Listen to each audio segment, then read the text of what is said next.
Hello and welcome to Beyond Top 10 Tennis. My name is Dr. Ashley Morgan Berge and I'm your host. I'm the author of 11 books, a CEO of 12 years, the founder of a startup set on data privacy, but most importantly, I am an elite performance coach of over 18 years, having worked with athletes throughout Europe, the United States to Australia.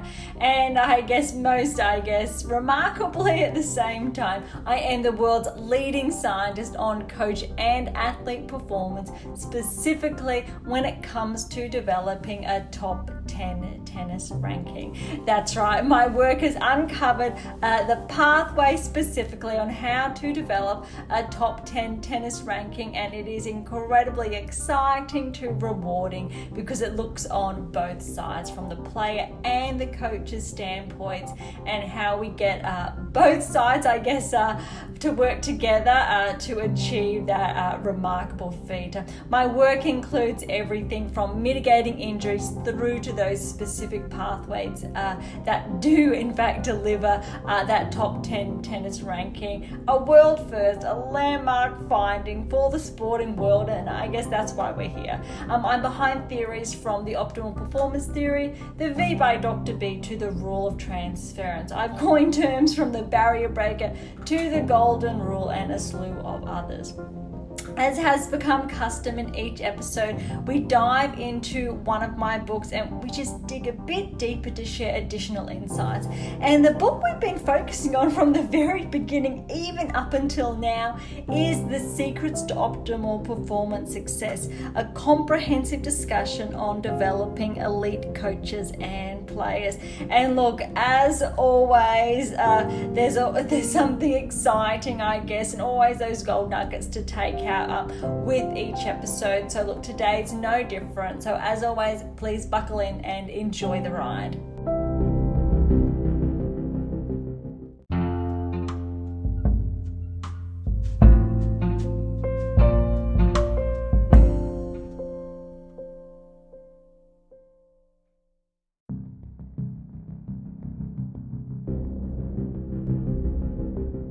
Thank you so much for tuning in today. I'm really excited about today's episode, and obviously it's on the secrets to optimal performance success, but more so because, would you believe it or not, how far we've come, and we're actually up to chapter 5, the athlete body, which I think it's such an underrated topic, or overlooked too, misperceived, everything I think that falls under that banner.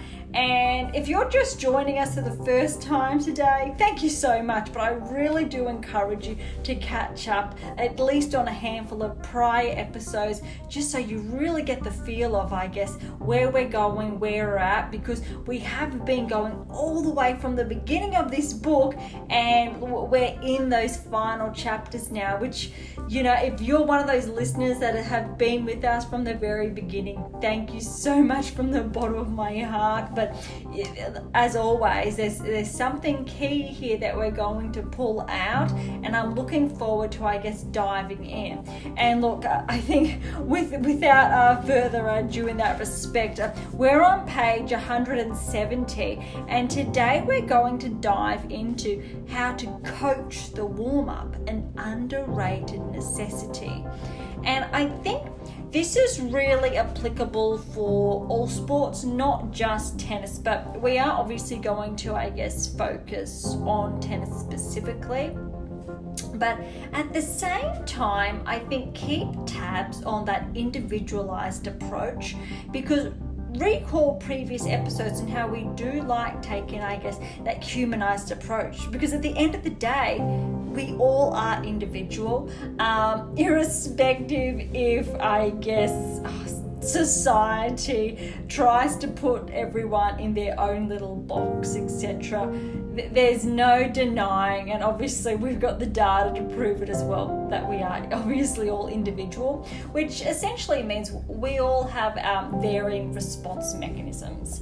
Some obviously are very similar, and that they could be the same, but obviously there are different levels, I think, where everyone differs from irrespective, obviously, what that is. That's a very big topic.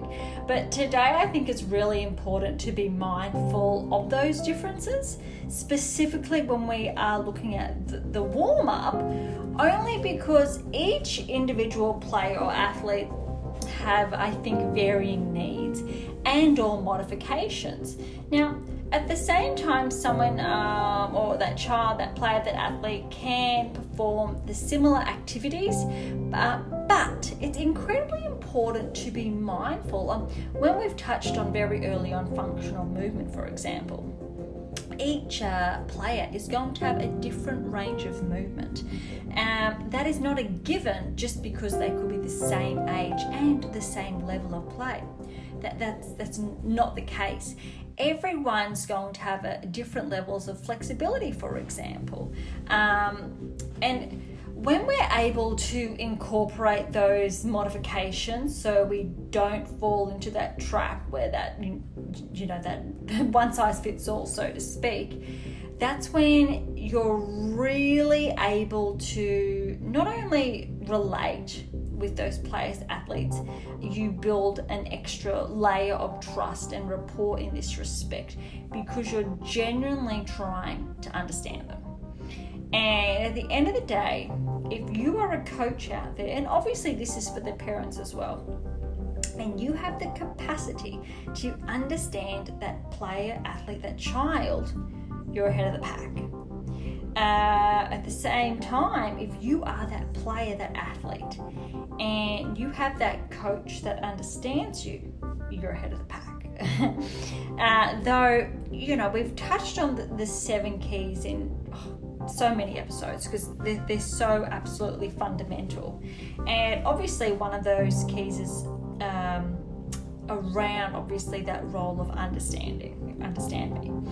And it's just absolutely pivotal. If that is not there and that is not present, even when we're looking at or talking about the warm-up, for example, it's a red flag. I wish I could sugarcoat it, but I think I'm doing you no favors, irrespective if you're the coach, the parent, the player out there. It's absolutely fundamental. And it's incredibly important when we're looking at or talking about that pathway towards that top 10 tennis ranking.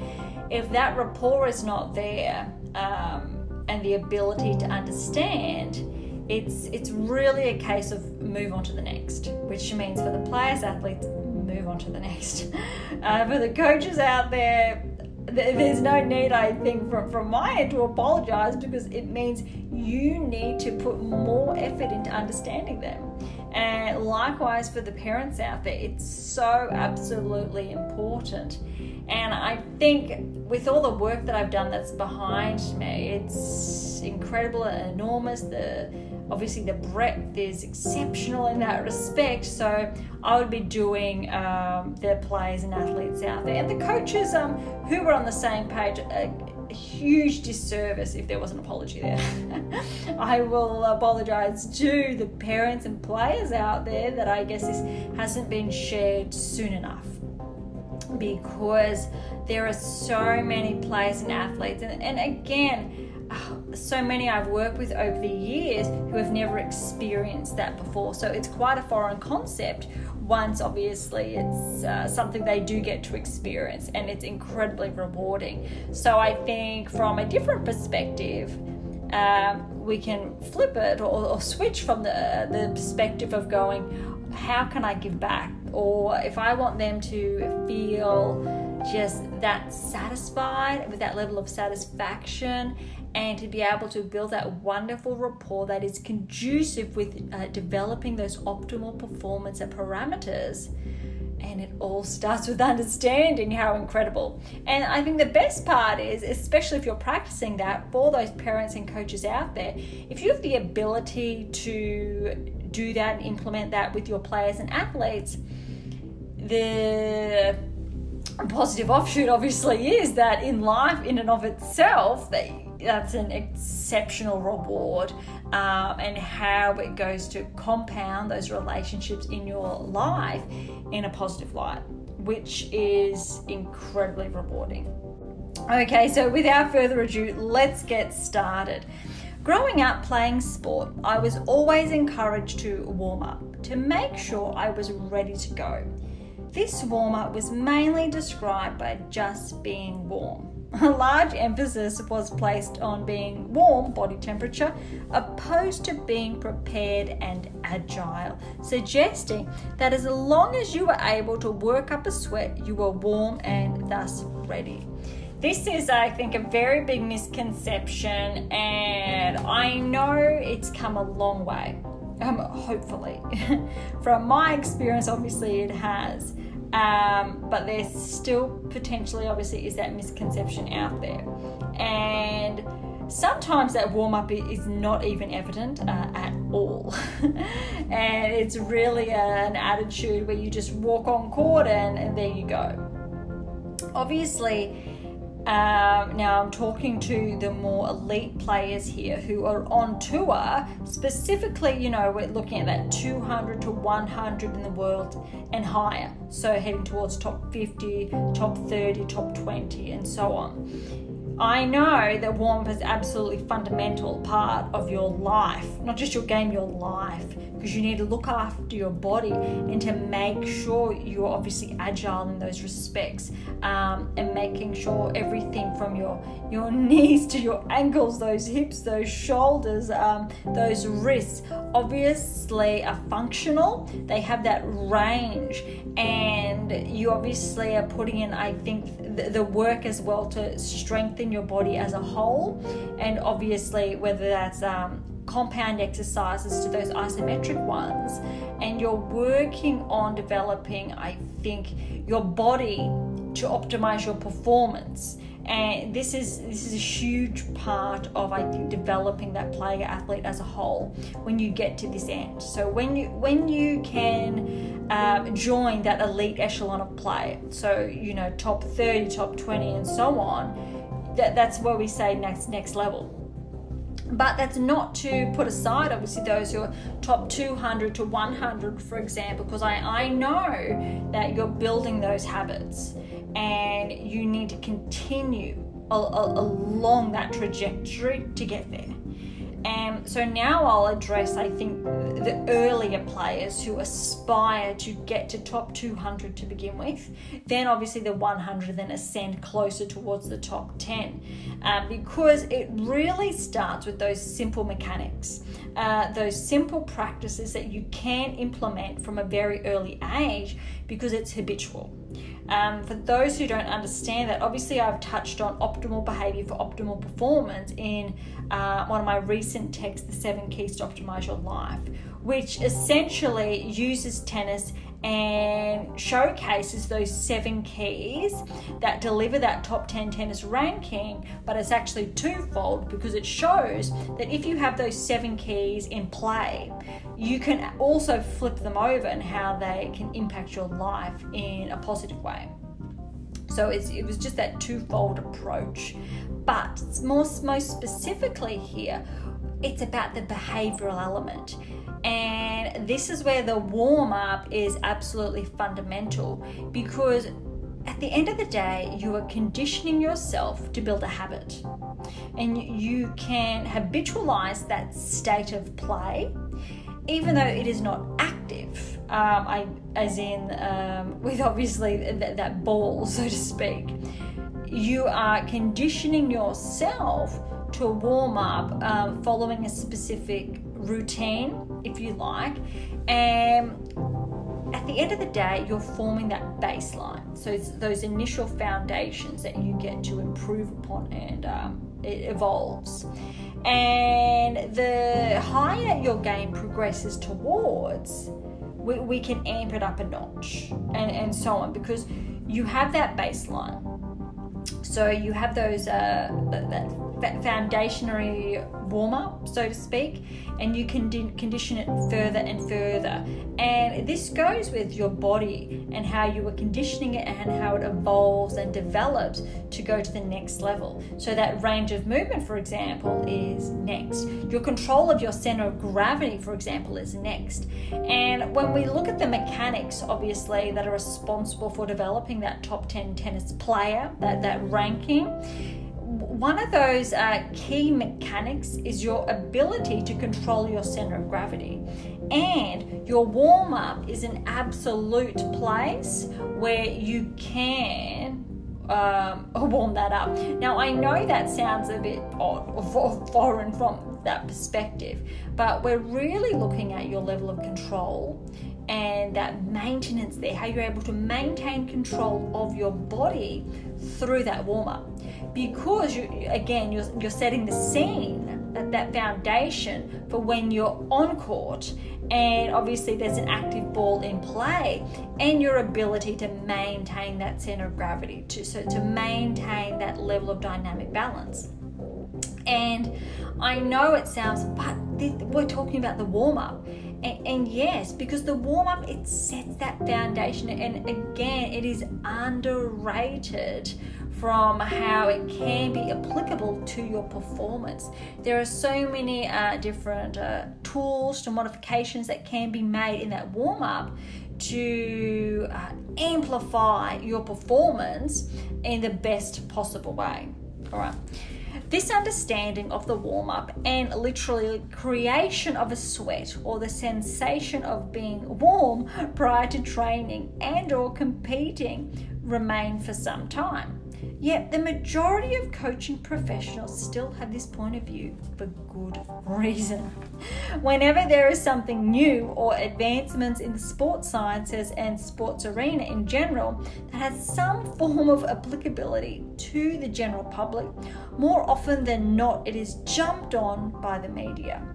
Irrespective of the countless research that is being done daily by hundreds of thousands of researchers and academics from around the world, if there is a form of research conducted, no matter how small, and thus of lower statistical significance, that can in some way, shape or form be newsworthy, i.e. raise some eyebrows, it is going to be shared. Okay, that is a lot. Where am I going? Because that really packed a punch. It's really talking about coaches, unfortunately, not all, but some are susceptible to the fads, the trends, and think it's applicable to implement into obviously their coaching practices. And then we go on to talk about obviously the researchers there and the academics that do the work. And obviously I'm incredibly biased and I acknowledge that. But what more seriously it's talking about is I can share with you, and why I'm here today is that I have a body of work that's amassed more than now 150,000 individual inferences, which is incredible and unheard of. Studies like that you do not come across every day. So it stands on the shoulders of giants, which I am incredibly fortunate to be behind.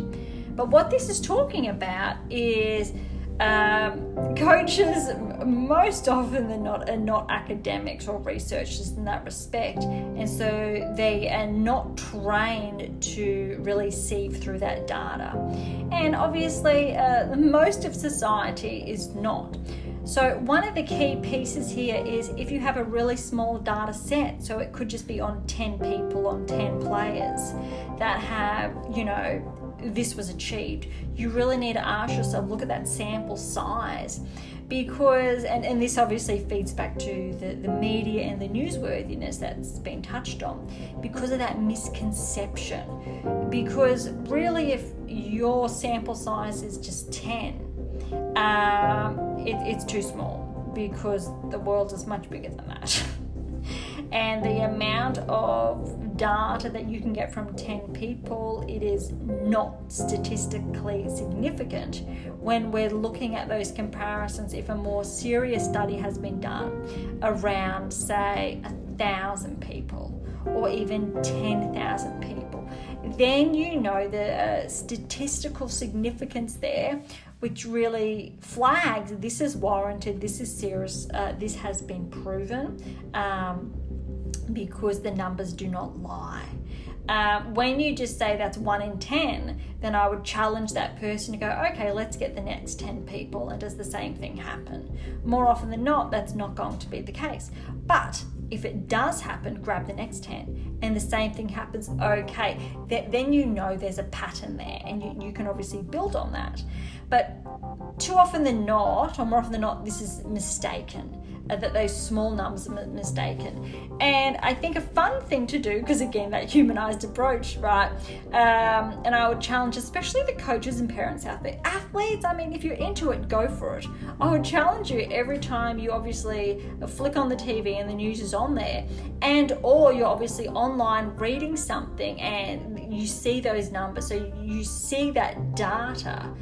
Ask yourself when it's reported, is it sharing with you the sample size? Because more often than not, again, the media does not. They say, 10% of this cohort achieved this. And at the end of the day, that could be 10 people. And so that's just one person. Opposed to saying 10,000 people, obviously out of that 100,000, because that's more significant, right? And so there's a very big misconception, especially when those percentages are being used, if they're not being transparent, I think, with the size. And this is applicable, and it's in front of our screens everywhere, irrespective, obviously, which screen you're looking at, which news outlet you're listening to. Be careful.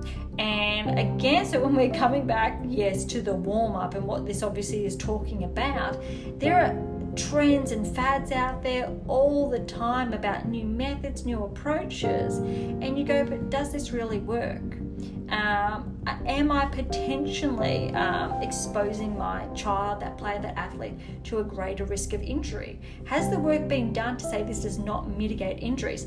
Has the mechanics been looked into that? One of the interesting parts that I'm incredibly passionate about with my work is the role around mitigating injuries. And it's because it's personal. I was unfortunately one of those players that I was riddled almost with injuries. And I've touched on this in previous episodes a bit, but a snapshot there is it was my technique that caused this. And I was not, I did not have access, I guess, to that right coach that was able to pick that up. It was actually worsened. The modifications were not made.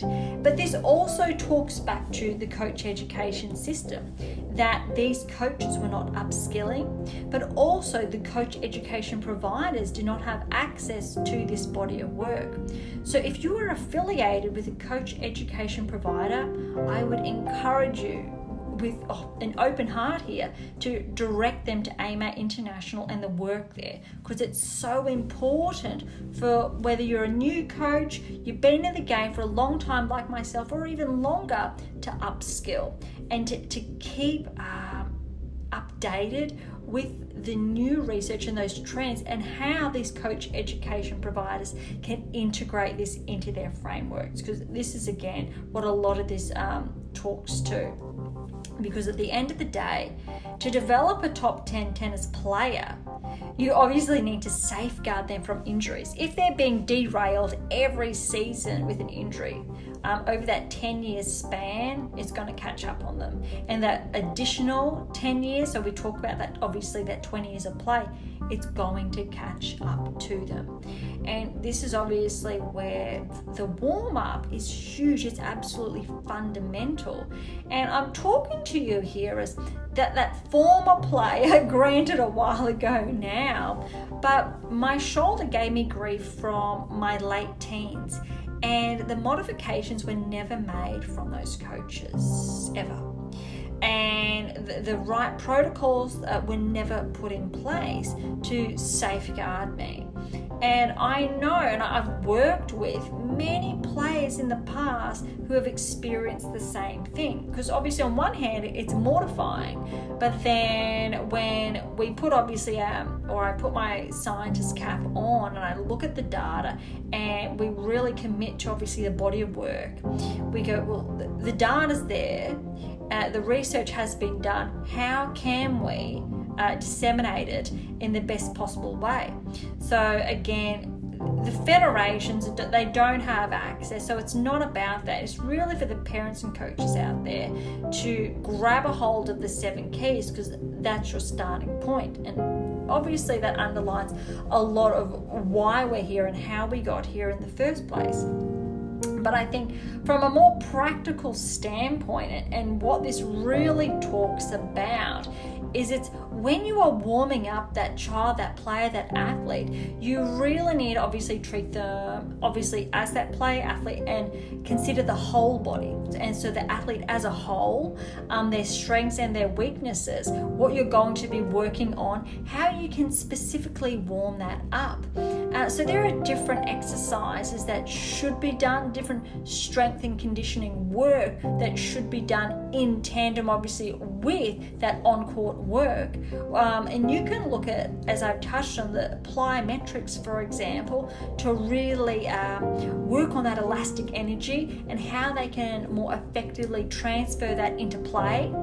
And again, as I touched on earlier, those more compound isometric exercises. So you're working on their strength in, I think, specific ways.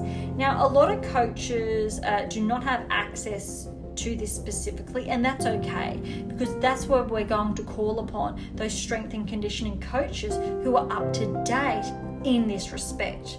But more often than not, they come on board as that player athlete progresses and their ranking progresses, again when we're looking at 200 to 100 to top 50. So if you are in that ranking range, and so I'm talking directly to you now, on the WTA and or ATP tours, you really need to call upon that guidance and to set up those foundations. And if you do have a niggle, so you have like that underlying injury that could be coming, or you've been carrying one, it's really pivotal to get it looked at and to put the work in.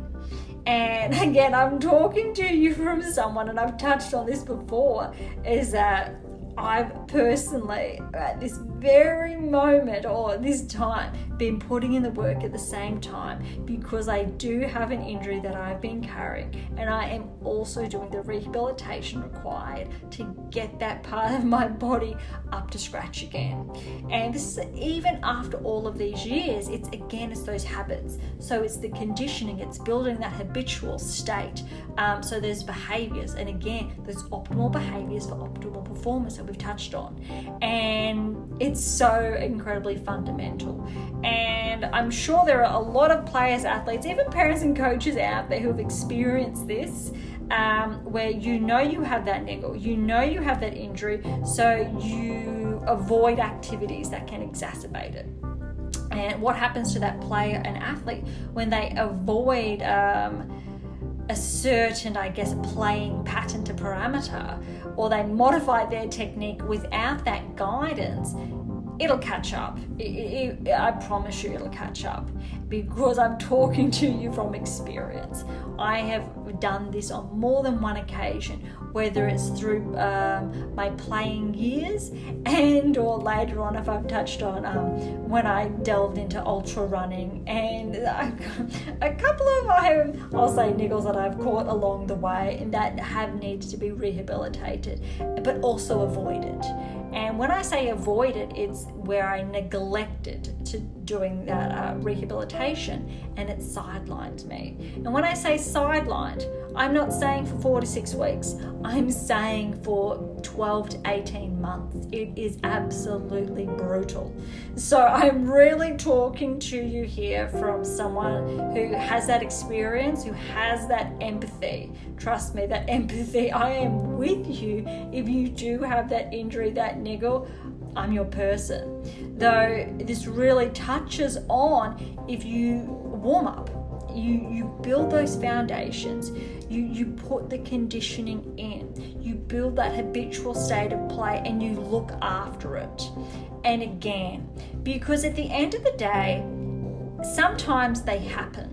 They can be inevitable depending on, I think, your training load and how well it's looked after.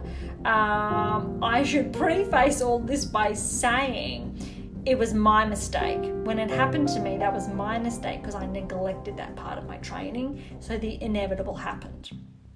And this is why it's so important. And again, speaking to with the data behind me, but also the experience to say, too often than not, athletes fall into the trap and neglect it. Coaches are not, I think, pushing and encouraging, obviously, the athlete to do this conditioning at this, I think, level of development. And then it's all of a sudden it's neglected, and then the athlete, that player, is sidelined. And more often than not, this happens at the junior levels through that developmental, I think, through those progressions there, whether you're 12 through to 16 years of age, for example. And if those foundations are not built, you become even more susceptible at 16, 17, 18 to that onset there of that injury, whether it's been nagging, lingering, and then it really comes out in full force, or you get past that initial 10 years of play and those modifications have not been made, the foundations have not been integrated, which means so that the warm-up, you have not been effectively using your warm-up in this capacity. So when you move to that next 10 years of play, so remember we've touched on the first 10 years sets you up for your second 10 years. So just quickly, whether you start at 8 and you go through to 18, that's where you're building that optimized framework for the elite echelon of play, where you're entering obviously on tour there, whether you're the 18, 19-year-old meeting that next peak performance. And then that's setting you up for that next 10 years, which ideally is where you're going to make those deeper runs at Grand Slams, potentially win more than one Grand Slam, so that's replicated success that we've touched on to the golden rule. But more so, you're going to maintain your hold on a top 10 tennis ranking, which typically happens obviously in that band. And if obviously that's maintained long enough, you're setting yourself up to do it even longer for potentially that next 5-6 years when you enter your earlier to mid 30s, for example. And that is a huge time frame, absolutely massive. We're talking here 20-25 years plus. And who would have thought? And the irony here, how simple, how it comes to the warm-up and how you can really build that baseline there, look after yourself with those modifications, build those habitual behaviors there that can be built upon with each and every season. And obviously as that athlete evolves, as they grow, as they develop, you get to implement, I think, new foundations, new inferences, so they can progress to the next level. And that is how we do it, right? And we can really simplify it, I think, in the best possible way. And too often than not, it's complicated, or the education is not there on how to talk about this and how to address it. Whereas at the end of the day, if we're putting the foundations in, we're being mindful of that athlete as a whole, we're on the pathway towards that top 10 tennis ranking. Okay, before we wrap up today, I just want to read, I think, a little bit more. So here we go. The warm-up over more recent years has been questioned, and this newsworthiness resulted in a lot of uproar from the sports-wise community. As a direct consequence of this news dissemination was a misunderstanding of not only the research that was shared, but an outpouring of misconceived idealizations about what the warm-up merits are, and ultimately resulted in questioning if the warm-up has or had any merit at all. I'm going to finish on that, but I will obviously explain it. So what this really talks about is at this time, so recall this book was initially published now, let's say 6 years ago, but the most recent edition was around 18 months ago. Though not much has changed, and that is why we've been talking about it, because I absolutely love this book. It really sets the foundations and the scenes. And especially when we're looking at that top 10 tennis ranking, this is the absolute starting point. Though this talks on, at that time and still now, you do come across research from time that says, you don't need to warm up. And this can be taken out of context, which has been incredibly detrimental to that developing athlete. If you obviously are at that elite echelon of play, you're obviously top 10, you know what I'm talking about. You should, you do. I'm going to trust you with that, and yes. But if you are top 50, 40, 30, hopefully that warm-up, you're also on the same page. But if you're top 100 to top 80, there does get a bit of susceptibility there. And then the susceptibility grows, obviously, as your ranking descends from, 100 to 200 to 300 to 800, etc.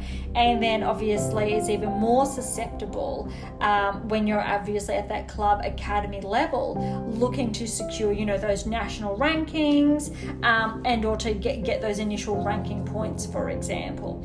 And how we can sidestep this susceptibility, obviously we've touched on, is education. But this talks about the body of work that's been around and the misconceptions around the warm-up, and how athletes over time have become more susceptible to developing injuries because of this. Now, I've touched on in a couple of our recent episodes, junior Grand Slams, for example, and that you only have to see how many athletes at that age are already carrying an injury, and how this can be avoided. We can mitigate this in the best possible way if we're putting in those key practical steps, and obviously amplifying, increasing that knowledge base around this. Because too often than not, the misconceptions are there because the data essentially, or those headlines, are misconceived, so they're taken out of context. And this is really critical for the coaches and parents out there, because at the end of the day, more often than not, you are the adults in the room. And I'm really talking to the younger players here, because they're looking at you as that guide, and the warm-up, it sets the scene, and it's such a simple task, because if you can build the habit of warming up each and every session, and you're doing it, doing key steps here, and you're being incredibly mindful about each and every action you are doing. And for the coaches, you've integrated this in a way that really switches that player athlete on, so they're in the zone where they're doing this. They know the purpose behind this. They know they're looking after their body. They're setting their body up for the load ahead, so for that training, that practice ahead, for those matches, that game day ahead. And so they know that the critical steps of putting the work in now, so they can reach that optimal performance. Because again, that's obviously the title of the book, and how we get there. Though to set these foundations, obviously that's where we're talking about the behaviors, and we need to obviously integrate this into their life when it comes to their sports, when it comes to tennis. And if you are able to build this foundation that we've touched on today, you're setting them up at this stage and the next and the next. I can guarantee you without a doubt, most players, most inside the top 100, and more often than not those outside, but it's even more refined. The closer you get to the top 10, it's even more refined, the warm-up and what they do. But please do not be mistaken that a top 10 player's warm-up is applicable for someone ranked 500. That is not the case. It needs to be individualized. And again, please do not be mistaken, for someone warming up in the top 10 for an academy club level player, we need to make sure it's applicable and modified for that individual, for that level of play. So at the end of the day, I'm going to leave you on that. The modifications, being really conscious of the individual and what they need to warm up on and or with, and the tools to be able to warm up their body as a whole as well. But most specifically, I think what they're going to be working on. But you can learn from different, I think, warm-up tools to instructions, but please do not fall into the trap of being misguided, because at the end of the day, there is a huge number of players, absolutely huge, and it doesn't really matter, where you really are based in the world, that are susceptible to injuries, and they do get derailed. And it's incredibly important to be conscious that, a top 10 tennis ranking at the junior level does not translate to the senior level, so to the WTA ATP. And that is where we want athletes to progress to if they want to obviously win and have a chance of winning those Grand Slam championships. To secure a top 10 tennis ranking, you need to set them up for the long game. So look, this has been a lot, but at the end of the day, I cannot stress enough the importance, obviously, of a warm-up that is touched on, or warm-up tools, principles, etc. in one of my books, I Am Your Tennis Coaching Guru. But it's so absolutely important to set the scene right, especially when we're really getting to the nitty-gritty and we're serious about heading towards that top 10 tennis ranking.